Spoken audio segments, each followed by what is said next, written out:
On m'a brisé le cœur, je suis devenu une machine. Je suis à la fois le chasseur et la cible. Drapeau floqué aux couleurs de ma team. Des bijoux berbères, des parures en platine. C'est l'heure de mettre leur tête sur des pics. J'ai bâti mon trône sur une chaise électrique. Les relations humaines, c'est tellement fragile qu'il vaut mieux donner son amour à un pit. Aouh!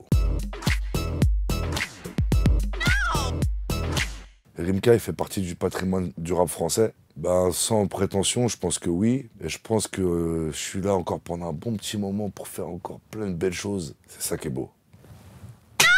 Peux-tu nous parler de ton nouvel EP, L'Ifetmet?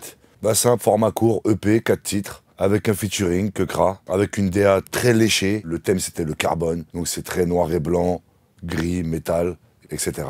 Les prods de ton nouvel EP sont parfois expérimentales. Tu cherches quoi comme son? Mais en fait, moi, je suis comme un savant fou qui est dans son laboratoire avec les pipettes. Et puis, je tente des expériences, tu vois. Puis, de temps en temps, il y a des explosions.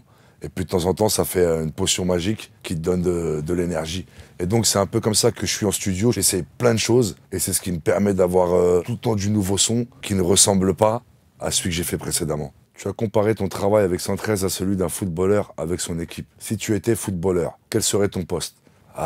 Mon niveau capillaire, on va dire, me dirige plus vers une certaine légende qui se trouve vers les milieux de terrain du numéro 10, le grand Zizou. Dans 113 et souvent en groupe, j'aime être 10, distributeur de jeux et faire les passes D. On parle toujours de rap français vs rap US, un rappeur que tu kiffes qui n'appartient ni à l'un ni à l'autre. Ben, je vais dire Morad, qui est un artiste espagnol, qui est un jeune bourré de talent et qui fait des albums exceptionnels et qui a une musicalité qui est propre à lui. Si tu devais résumer tes 30 ans de carrière en quelques phrases, c'est compliqué parce que c'est long 30 ans.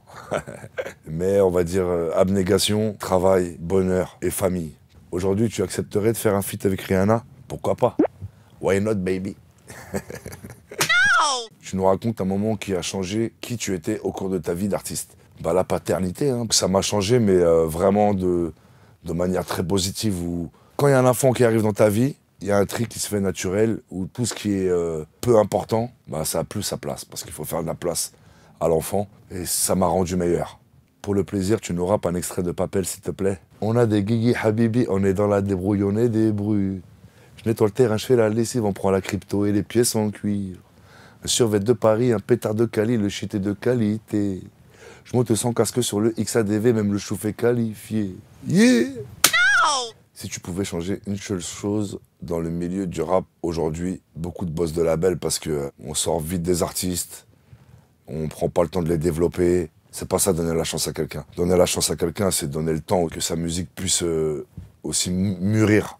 Et ça se fait de moins en moins dans les maisons de disques aujourd'hui. On veut rapidement des résultats et mettre aussi plus de gens issus de la culture rap dans les bureaux, ça leur ferait pas de mal.